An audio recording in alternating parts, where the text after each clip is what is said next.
Boa noite, esta é a CNN Brasil, este é o WW. Por atos antidemocráticos, o Supremo Tribunal Federal condenou hoje à prisão o deputado bolsonarista Daniel Silveira. A condenação tinha sido pedida pelo Ministério Público.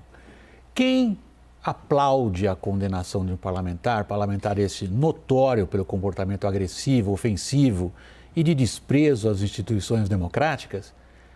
Quem acha que ele apenas era um bravateiro, com opiniões de bravateiro, mas opiniões são direito garantido pela Constituição? Em qualquer desses casos, ninguém duvida do caráter, da repercussão e do conteúdo político dessa decisão do Supremo. A vida nacional passa mesmo pelos tribunais, isso não é novidade. O Tribunal de Contas da União, mais um exemplo, hoje também, tornou praticamente inviável. Ainda dá, mas está muito difícil que saia este ano a privatização da Eletrobras. Privatização essa que havia sido decidida pelo Congresso Nacional. E ali estão os representantes eleitos do povo e dos estados. O motivo para impedir a privatização foi político. A política é hoje, em uma boa parte, a extensão das decisões judiciais, sejam sobre questões de saúde, como ocorreu na pandemia, ou de proteção da democracia e Constituição, como ocorreu agora no caso do deputado condenado. O outro lado disso é que não se tira mais a política dos tribunais, como ficou claro no caso da privatização da Eletrobras. Temos mais um assunto hoje a tratar, que é Ciro Gomes se apresentando para jogar na terceira via. Mas, em primeiro lugar, meu boa noite ao Caio. Hoje, sentado no lugar da Raquel. A Raquel está mais feliz, ela já está de folga. Thaís Arbex em Brasília. Meu boa noite para você também, Thaís. E vamos lá, vamos começar logo pelo Daniel Silveira. Temos uma reportagem, ele foi condenado por quase unanimidade, por apenas um voto discordante, 10-1. E essa decisão torna ele, ou se tem praticamente certeza que ele está inelegível. Há uma discussão, dizem alguns ministros que essa inelegibilidade é automática, outra que ainda há uma necessidade de ver a sentença hoje do Supremo passar no trânsito e julgado. Vamos ver primeiro a reportagem, a gente volta a abordar todas essas questões. A reportagem é de Juliana Lopes. Os momentos que antecederam a sessão de julgamento de Daniel Silveira no Supremo Tribunal Federal foram agitados. O réu e o deputado federal Eduardo Bolsonaro foram barrados ao tentar entrar no plenário da corte em razão da pandemia. O advogado de Silveira, Paulo César de Faria, hesitou em fazer o teste da Covid-19, atrasando o início da sessão. Uma vez dado o início da sessão, o clima se acalmou. A Procuradoria-Geral da República pediu a condenação de Daniel Silveira por atacar os integrantes do STF, o que, segundo a vice-procuradora Lindora Araújo, colocou em risco a paz pública e a integridade dos ministros. A PGR, em exercício, leu afirmações de Silveira que o levaram a ser denunciado e chegou a rir de um dos trechos. É inconcebível no Estado Democrático de Direito que alguém instigue que nos dizeres do réu diga: o povo entre dentro do STF, agarre o Alexandre de Moraes pelo colarinho dele e sacuda a cabeça de ovo dele e o jogue dentro de uma lixeira. O advogado de defesa, Paulo César de Faria, chegou a usar o momento como evidência de que as afirmações de Daniel Silveira contra o STF foram ironias e não configuram ações concretas. Nenhum ministro foi jogado ao lixo. Nenhum ministro sofreu ameaça real ou alterou sua rotina, até que se saiba. Na leitura do voto pela condenação do deputado, o relator do caso, o ministro Alexandre de Moraes, voltou à afirmação de Silveira, citada pela PGR e pelo advogado. E é importante porque, posteriormente, no próprio interrogatório, o réu faz um paralelo disso com algo que aconteceu na Ucrânia, em que, em determinados momentos, não agora, anteriormente, nas revoltas da Ucrânia, o povo retirava agentes públicos das repartições, surrava, matava e jogavam em lixeiras. Ou seja, aqui não tem nada de jocoso. absolutamente nada. Moraes foi acompanhado por quase toda a corte. O único a ir na contramão foi o revisor da ação penal, Cássio Nunes Marques, que votou pela absolvição de Silveira, mesmo admitindo que o deputado extrapolou os limites. Quero deixar consignado a minha solidariedade com esta corte diante das aleivosias lançadas contra alguns de seus membros. Todavia, com fulcro nos argumentos retromencionados, com olhos voltados à atual jurisprudência desta Corte, em que, pese a gravidade e a repugnância do conteúdo das falas do acusado, não vislumbra o cometimento de crime, razão pela qual julgo improcedente a denúncia nesse aspecto. Dos 3 crimes apontados pela PGR, o voto do relator condena o réu em 2 deles, de coação no curso do processo e de tentativa de impedir o livre exercício dos poderes da União. A previsão é de 8 anos e 9 meses de prisão, além de multa no valor de cerca de R$200 mil. O próprio Alexandre de Moraes absolveu Silveira no crime de incitar a animosidade entre as Forças Armadas e o STF. Vamos à análise. Participa da nossa roda também, vai aparecer no telão ali do lado da Thaís Arbex, o professor de Direito Constitucional Jorge Abud. Thaís, já cumprimentei, o Caio também. Meu boa noite a você, Jorge. Jorge, esse deputado é o que a gente chama de um personagem menor da política. Pouquíssima expressão do ponto de vista, nenhuma, eu diria, do ponto de vista intelectual, político, programático. Teve a sua carreira marcada por atos de rebeldia, de truculência, de chamado à desobediência, no pior sentido dela, não é desobediência civil contra as instituições, mas é um ataque raivoso, extremista, contra alguns dos princípios que normatizam a vida civilizada nas pessoas num regime de democracia aberta, Estado de Direito, como o Brasil tem. Podemos colocar todos os defeitos, mas a gente vive numa situação de Estado de Direito, enquanto que esse indivíduo fazia exatamente a apologia daquilo que foi a suspensão do Estado de Direito, o Ato 5 e a ditadura militar, que eu me lembro muito bem desse período por tê-la vivido como estudante, inclusive. Mas, Jorge, a questão é a seguinte: nós estamos diante de um princípio que rege a convivência nas sociedades, que é o da liberdade de expressão. O Supremo feriu esse princípio? Boa noite, William. Boa noite, Caio. Boa noite, Thaís. O Supremo, tanto nesse julgamento quanto numa jurisprudência que ele vem construindo, seja no julgamento da análise da constitucionalidade da lei da imprensa, em outras hipóteses, o Supremo prestigia a liberdade de expressão. Só que o Supremo, ao prestigiar a liberdade de expressão como um direito fundamental, ele enxerga que há limites a essa liberdade de expressão em relação a outros direitos. Então, o Supremo verifica, numa jurisprudência já trabalhada no Brasil, inclusive em relação à imunidade parlamentar, o Supremo enxerga que há limites, há restrições à liberdade de expressão, como, por exemplo, discurso de ódio e outras temáticas que foram, inclusive, reanalisadas nesse julgamento aqui e em outras oportunidades anteriormente pelo Supremo Tribunal Federal. Thaís, a gente sabe que o Supremo tem tomado decisões de cunho político e muitas vezes a gente tem discutido isso aqui na nossa roda com intenções políticas também. Foi o caso? William, boa noite. Neste caso, não considero que tenha sido este o ponto, porque, embora esteja se discutindo em determinado momento liberdade de expressão e seja essa a defesa que faz Daniel Silveira e outros aliados do presidente Jair Bolsonaro, a liberdade de expressão, e aqui eu peço licença para citar o ministro relator Alexandre de Moraes, a liberdade de expressão não pode ser escudo para o cometimento de crimes. E o que Daniel Silveira fazia em última instância era, sim, incitação à destruição das instituições. O que a gente viu de discutir hoje foi a Constituição, foi a democracia, foi o Estado de Direito democrático acima de tudo. Não acredito que seja um julgamento político sobre aquele ou aquela pessoa específica ou grupo político específico, mas sim sobre o comportamento desse grupo.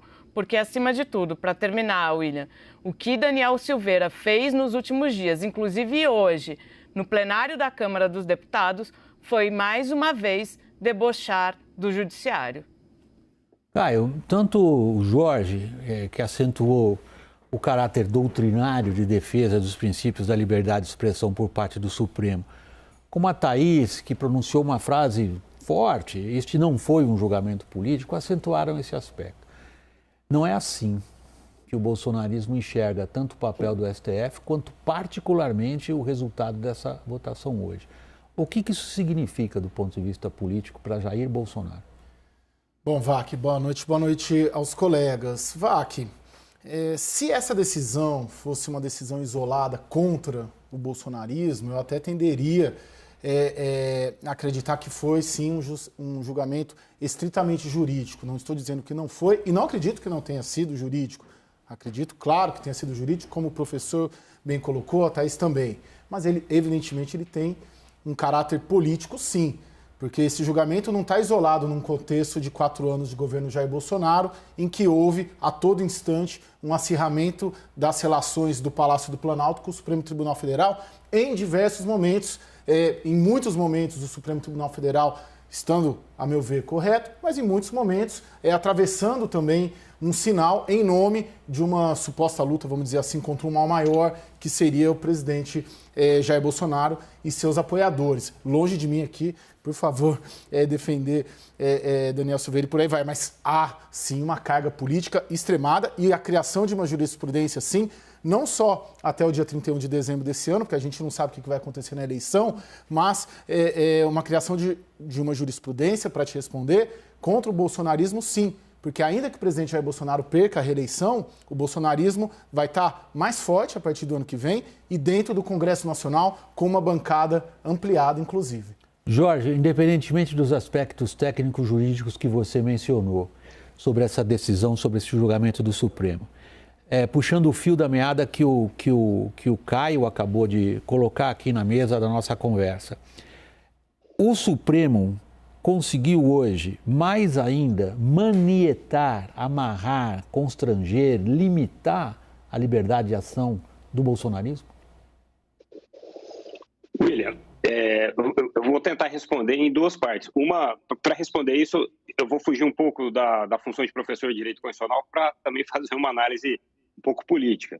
No primeiro aspecto, quando eu faço o recorte do Supremo, eu faço o recorte do Supremo em mais de uma década. E quando eu disse que isso consolida uma jurisprudência do Supremo, porque isso há mais de 15 anos o Supremo já analisou casos limitando a liberdade de expressão, um caso famoso, o caso sobre antissemitismo, no caso Elvânia, e um pouco mais recente, o Supremo já transformou em réu de ação penal parlamentar que teria feito, na visão do Supremo, apologia ao estupro e invocou a imunidade parlamentar. Então, tem uma integridade na forma como o Supremo analisa isso. E essa conclusão do Daniel Silveira, por ser 10-1, ela consolida essa visão. Aí, num primeiro momento, se a gente fizer uma análise puramente jurídica, ela poderia ter manietado uma manifestação daquilo que seria o bolsonarismo. Na minha visão, William, eu entendo que a decisão do Supremo está correta, mas eu acho que ela será provavelmente explorada por uma narrativa que diz que o Supremo é contra a presidência da República, que diz que o Supremo é contra uma determinada parcela política. Quando, na verdade, na minha visão, essa é uma leitura assim, de uma consequência de uma decisão que o Supremo não tinha como não dar. Como professor, eu entendo assim, não tinha como o Supremo não fazer essa condenação, na forma como foi pedida pela Procuradoria da República. Não, mas ótimo, Jorge, porque você tá fazendo referência ao que o Caio também havia acabado de dizer, que boa parte do bolsonarismo encara o STF como seu principal adversário. Em que medida a condenação hoje torna ainda mais insuflado esse sentimento que o próprio presidente reforça nos seguidores dele, Thaís, de que ele poderia ter governado melhor, não fossem 2 ou 3 lá nos tribunais que, palavras do Bolsonaro, não jogam nas 4 linhas da Constituição? Essa resposta me parece bastante clara. Imediatamente a gente deve começar a ver as reações, não só do presidente Jair Bolsonaro, mas de todos os seus aliados. E aí eu também volto a citar um dos ministros da Corte no seu voto hoje, o ministro André Mendonça, que em determinado momento do seu voto, ele diz que estava votando ali não só em relação ao Supremo Tribunal Federal, mas também em relação ao Congresso, em relação à presidência da República, e fez até uma menção velada a própria atuação do presidente Jair Bolsonaro, dizendo que essas manifestações contra instituições não podem ser levadas adiante. Eu até abri aqui um trecho que eu anotei, que ele diz o seguinte, que, a seu juízo, não podem ser consideradas como inerente ao exercício de um mandato parlamentar ou ainda abarcadas pelo legítimo direito da liberdade de manifestação pública, qualquer manifestação que queira dizer que um ministro tenha que ser jogado na lata do lixo, seja esfaqueado, e aí ele coloca, em palavras próprias, decapitado ou morra. Isso ele cita integrantes do Supremo, volto a dizer, integrantes do Congresso e integrantes da própria Presidência da República. Eu entendo que o nosso olhar tem que ser para a defesa das instituições. Hoje, de fato, foi contra um aliado do presidente Jair Bolsonaro, mas é uma jurisprudência, ao meu ver, que ela vai para além de qualquer espectro político. É uma jurisprudência que estabelece limites para todo e qualquer cidadão, seja ele parlamentar ou não, usar da liberdade de expressão para, mais uma vez, como escudo para cometer crimes, William. Eu entendi, Thaís. Entendi. E, por favor, desculpe, não quero ser pessoal em relação ao que você diz, mas até no teu tom de voz, há uma certa indignação quando você menciona esses aspectos. Quando você diz assim, essa decisão, ela está defendendo coisas. Você está falando isso do ponto de vista de cidadã aí, no caso. Você saiu um pouco da tua condição de analista política, desvinculada, de certa maneira, das coisas, e se colocou dentro disso daí. Mas eu acho que a questão continua de pé, Thaís. Vou passar ela inicialmente ao Caio, que é a consequência política dessa condenação, que você, evidentemente, está claro nas suas palavras, isso não é uma crítica minha, você está demonstrando claramente de que lado você está. Do lado da lei, da defesa dos princípios, da ordem que se aplica a todo mundo. Eu acho que é o lado de todos nós aqui. E da Constituição também. Nós temos um lado aqui, é o lado da lei, da Constituição e da ordem. Não há a menor dúvida a respeito de que lado nós estamos quando essas questões são colocadas. Mas vamos à política, Caio. Como que Jair Bolsonaro vai reagir a isso? Ele tem dito, não vou ficar quieto se ele for condenado. Então, eu tenho visto e a gente apurado hoje, inclusive, após essa decisão, um duplo caminho, uma dupla possibilidade que assumo com certo pesar, William, que não está claro para mim. Porque se, por um lado, a decisão reforça o que já estava em curso, que é dizer, se colocar como vítima do Supremo em várias decisões, que o Palácio do Planalto, o presidente Jair Bolsonaro, teria sido impedido de governar em razão do Supremo Tribunal Federal. Por outro lado, se pegarmos a decisão do André Mendonça, se pegarmos a forma como Arthur Lira, também, que é o presidente da Câmara dos Deputados, deixou o Supremo tocar, né, sozinho essa questão, o André Mendonça não ter tido ali, aparentemente, nenhuma demanda forte do Palácio do Planalto, o que seria bom até, porque não é função do Palácio fazer isso. Se a gente olhar por aí, tem uma outra possibilidade do Daniel ter sido entregue pelo establishment bolsonarista, aqui eu incluo cúpula de Congresso Nacional, Palácio do Planalto e os bolsonaristas em si, ter sido entregue, não tem o que fazer, vamos entregar ele para nos salvar, porque a política, acima de tudo, é sobrevivência. E o presidente Jair Bolsonaro sabe disso. Ele vai usar... Você está indicando o seguinte, do ponto de vista dos organizadores do discurso político eleitoral do presidente, não vale a pena brigar por esse indivíduo. Exatamente. Você pode fazer o discurso, você pode ir lá, igual o presidente Jair Bolsonaro vem fazendo, pega o Daniel, hoje o Eduardo Bolsonaro foi lá na porta do Supremo. Agora daí, para falar essa briga é minha, tem uma distância bem grande. Caio, vou interromper. Eu vejo o ato do deputado Eduardo Bolsonaro, por exemplo, de acompanhá-lo até a porta do Supremo como bastante simbólico do ponto de vista de que, sim, ele é um dos nossos e vamos defendê-lo. Também naquele momento em que Daniel Silveira estava lá na Câmara, você citou também, no processo da colocação da tornozeleira eletrônica, foi o senador Flávio Bolsonaro quem chamou uma coletiva de a imprensa para defender Daniel Silveira. Então, não sei se será esse comportamento, mas o que a gente viu até agora é uma defesa sim de Daniel Silveira, sim. Apesar de tudo. O meu ponto é, o voto do André Mendonça foi visto pelos bolsonaristas mais radicais, com quem eu conversei, inclusive, como o gesto mais claro de que o Palácio do Planalto não teria se empenhado fortemente em salvar. E tanto isso quanto um dos principais aliados do presidente Jair Bolsonaro em Brasília, Arthur Lira, também deixou o caso de lado. Deixa eu pedir um momento de uma licença e uma paciência a vocês, ao Jorge também que continua a nossa roda. Tem outro assunto envolvendo decisões de tribunais, de integrantes de tribunais e política. Eu vou trazer esse assunto e a gente volta daqui na sequência, um instante. Eu estou me referindo à questão da privatização da Eletrobras. O que aconteceu lá dentro do Tribunal de Contas de União? Um dos integrantes, é o ministro Vital do Rego, ele pediu vista a esse processo por 20 dias. Essa decisão, ela frustra. Eu acho que até mais do que frustra, nós vamos ver isso um pouquinho adiante. Inviabiliza esse ano a capacidade do governo de oferecer a estatal ao mercado. Isso se previa que acontecesse no dia 12 de maio. Com esse pedido de vista, os prazos estão todos jogados de pernas para o ar. Vamos às informações em primeiro lugar com Tainá Farfan, ao vivo. Bom falar com você ao vivo, Tainá. Boa noite.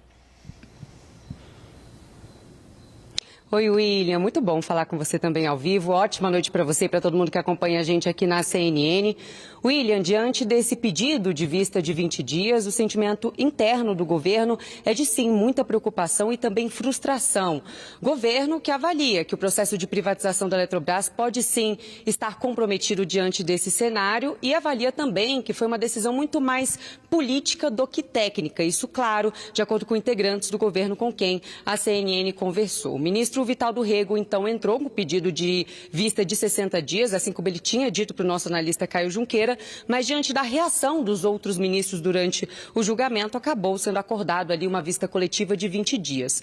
Só que diante desse cenário, o governo vai ter que recalcular, fazer um novo calendário. Por quê? Se o julgamento for retomado na semana do dia 10 de maio, o governo vai ter que rever o cronograma. A CNN apurou que a equipe econômica do ministro da Economia, Paulo Guedes, já trabalha com alguns cenários, inclusive com a possibilidade de o processo de privatização da estatal fracassar. Isso se, com a retomada do julgamento, forem feitas novas exigências que obriguem os técnicos do governo a reiniciar todo o processo. Se o julgamento for retomado, se o TCU der sinal verde, a expectativa do governo é concluir esse processo em junho, mas com novos cálculos, novos números com base no balanço do primeiro trimestre que ainda nem saiu. O ministro Vital do Rego disse que foi uma decisão, sim, técnica por parte dele. Vamos ouvir. Falacioso o argumento de que essa janela de oportunidade poderá impedir, por força de um processo eleitoral. Ora, meus amigos, nós já vivemos esse processo eleitoral desde o dia 31 de dezembro, desde o dia 1º de janeiro deste ano, que só se fala em eleição. Se o empresário, que já tem o valuation, que já tem o valor do VAC, ele vai certamente se preparar ainda mais e melhor para quando o tribunal oferecer o que se chama segurança jurídica. Não me sinto emparedado por quem quer que seja. É muito interessante essa sonora, Jorge. Nós estamos diante de um caso em que devemos tratá-lo como uma decisão política, transvestida de questão técnica. E temos um integrante do TCU que diz: eu não me deixo emparedar por ninguém. O que você comenta? William, o Tribunal de Contas da União, como o Supremo Tribunal Federal, apesar do Tribunal de Contas não ser exatamente um órgão do Judiciário, os tribunais de cúpula, eles sofrem um fenômeno que a gente chama na doutrina de judicialização da política. Todas as democracias constitucionais, elas passam por isso, que é o quê? Os assuntos mais complexos, mais polêmicos, seja no âmbito político, social ou econômico, em alguma medida, tem a transferência da decisão, em última instância, para tribunais superiores. Isso no Brasil acontece há muito tempo. Pesquisa com célula-tronco embrionária, a questão do aborto, demarcação de terra indígena, lei de imprensa, etc. A questão é, esse fenômeno é um fenômeno natural em democracias constitucionais, a judicialização. O problema é como eu respondo a essa judicialização. Porque se o tribunal, ao responder essa judicialização, se coloca não como tribunal, mas como um agente político, começa a surgir o fenômeno do ativismo judicial, que é problemático numa democracia. Então, a gente tem que tomar muito cuidado em saber diferenciar os dois pontos. Saber diferenciar que a judicialização é contingencial e é normal em uma democracia, porque se eu tenho conflitos e dissensos, é o último caminho que eu tenho para resolver esse dissenso é a judicialização. Agora, como eu respondo essa judicialização, aí sim é um assunto bastante complexo e esse da reportagem é um deles, por exemplo. A gente adora um assunto complexo, Jorge. Aliás, para Thaís, para o Caio e para mim, que somos profissionais de comunicação, é excelente a gente ter alguém com a tua cabeça jurídica fazendo essa diferenciação. Para nós é interessante trabalhar em torno dos conceitos que ele definiu ali. Vamos recordar? Uma coisa é a judicialização, o que é inerente a regimes democráticos, por exemplo, no qual nós vivemos. A outra é o ativismo judicial. Jorge, você vai ter que responder isso aí do teu ponto de vista, mas eu primeiro queria ouvir a Thaís e o Caio. O que é que nós temos na definição conceitual do professor? O caso de judicialização ou de ativismo, Thaís? Eita, que pergunta difícil, William. Ela é ótima, ele mesmo disse que a resposta... Mas não vamos fugir dela. Eu vou dar minha resposta. Eu acho que é ativismo, sim.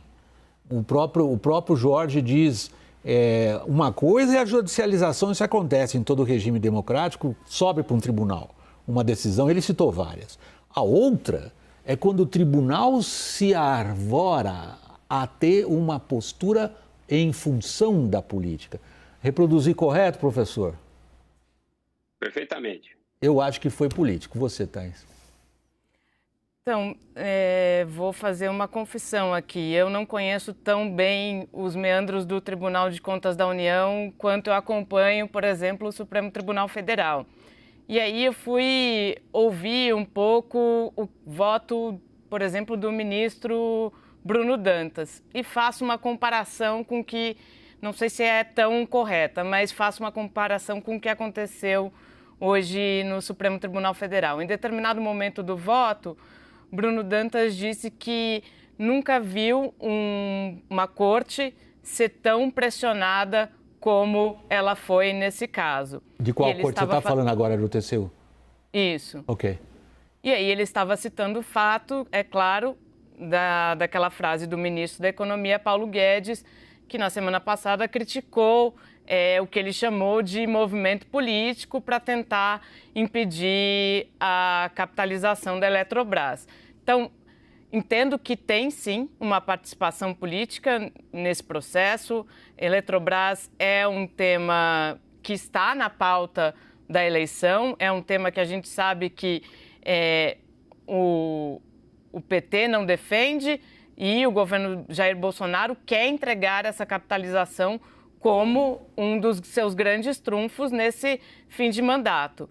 Mas eles, de alguma forma, colocam ali a questão de um tribunal, da independência do tribunal acima. Deixa eu ver com o Caio e novamente com o Jorge a seguinte questão. Há uma série de críticas muito bem fundamentadas a essa privatização. Do ponto de vista de como a capitalização teria de ser feita, a precificação, a oferta aos investidores, aspectos técnicos, mesmo a possibilidade de que houvesse ali uma cláusula de reestatização, com que boa parte da discussão teria sido eliminada. Ou seja, trata-se de uma privatização altamente criticável. Mas o que é que nós tivemos hoje, Caio? Nós tivemos algo em torno das críticas fundamentadas ao processo de privatização ou nós tivemos um teatro político-eleitoral? Não, vamos lá, William. Primeiro que esse assunto não deveria estar sendo discutido neste ano. E ele acaba sendo contaminado porque os dois favoritos, né, Lula e Bolsonaro nas eleições, têm posições divergentes sobre ele. E quem ganhar vai dar um rumo diferente para isso. O Lula é contra, Bolsonaro é a favor. Bolsonaro ganha, esse processo se estende, vamos lá, conclui 2023. Se o Lula ganhar, não vai ter. Não vai ter ainda mais com a decisão de hoje, porque atrasa o processo. E o governo vai, até o fim, tentar e entrega para o próximo governo, qualquer que seja, o processo continuando em curso. Então, isso é fato. Não é um assunto para esse ano, erro crasso do governo de não ter tocado uma privatização neste ano. Segundo ponto, te respondendo, O voto do ministro Vital, ele tem fundamento técnico.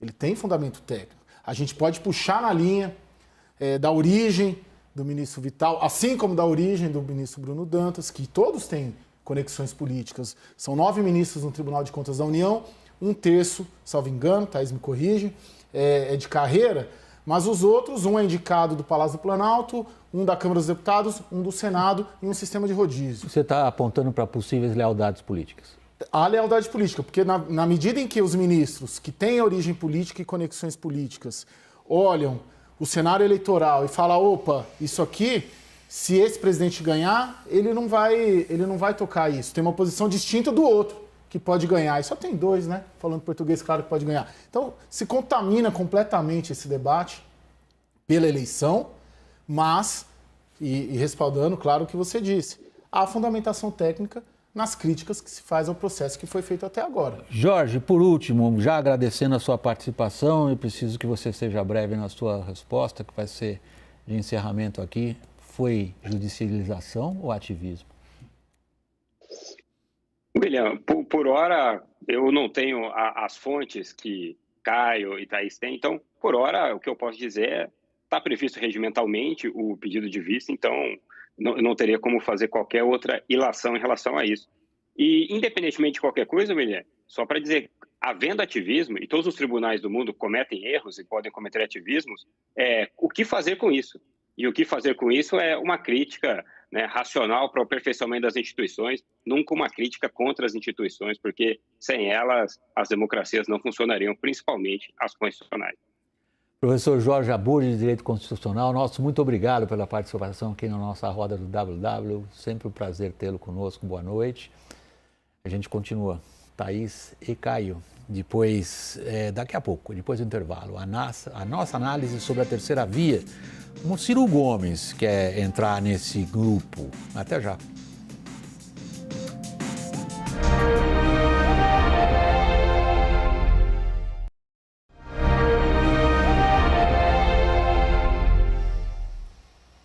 WW voltando do intervalo, a gente vai indo para as eleições. Roda a nossa vinheta.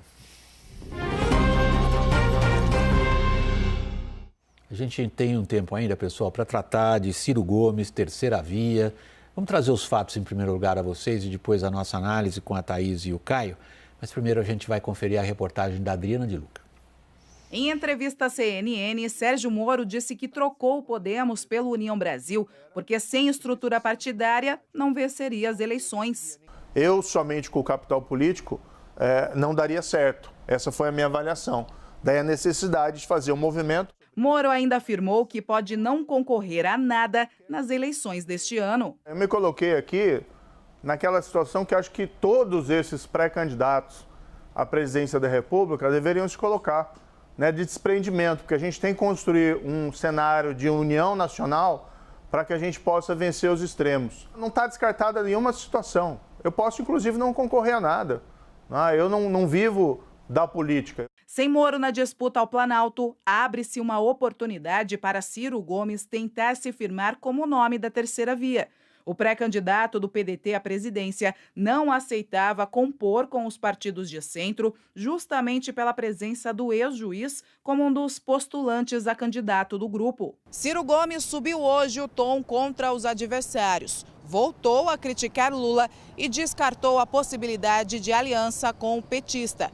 Porém, afirmou que Bolsonaro é pior do que o ex-presidente. Ciro Gomes tenta se colocar como uma alternativa melhor para disputar os dois polos, mas segue estagnado nas pesquisas. Para crescer, busca alianças e o apoio da terceira via. Em entrevista realizada pelo portal UOL e pelo jornal Folha de São Paulo, Ciro disse que deu início a conversas com as siglas de centro. A aposta de Ciro é que essas legendas vão adiar o anúncio do candidato, previsto para acontecer no dia 18 de maio. O Luciano Bivar me convida para conversar. Eu vou a um jantar em Brasília, não tem nem um mês esse jantar, e ele me pergunta se lançando o candidato, eu aceitaria um apelo dele para sentar numa mesa de diálogo com essas outras tantas forças que, tendo candidaturas, representam um antagonismo a essa polarização que eu também censuro. O diálogo parte de uma página em branco, e eu estou disposto a fazer esse diálogo. Para esta cientista política, a chance do pedetista se juntar à terceira via é pequena. Para que essa terceira via fosse adiante com o nome dele, teriam que deixar de lado as vaidades para se reunir em torno do nome do Ciro Gomes. E a gente sabe que esse bloco da terceira via está muito dividido ainda entre nomes que não vão aceitar serem os segundos nomes nesse processo, né? Thaís Arbex e Caio Junqueira, o que é para valer aí? Começando por você, Thaís. O que é para valer? Em qual sentido? Pegando o Ciro, por exemplo, o que é para valer ali? William, fui tentar responder essa pergunta de alguma forma ouvindo integrantes da própria terceira via.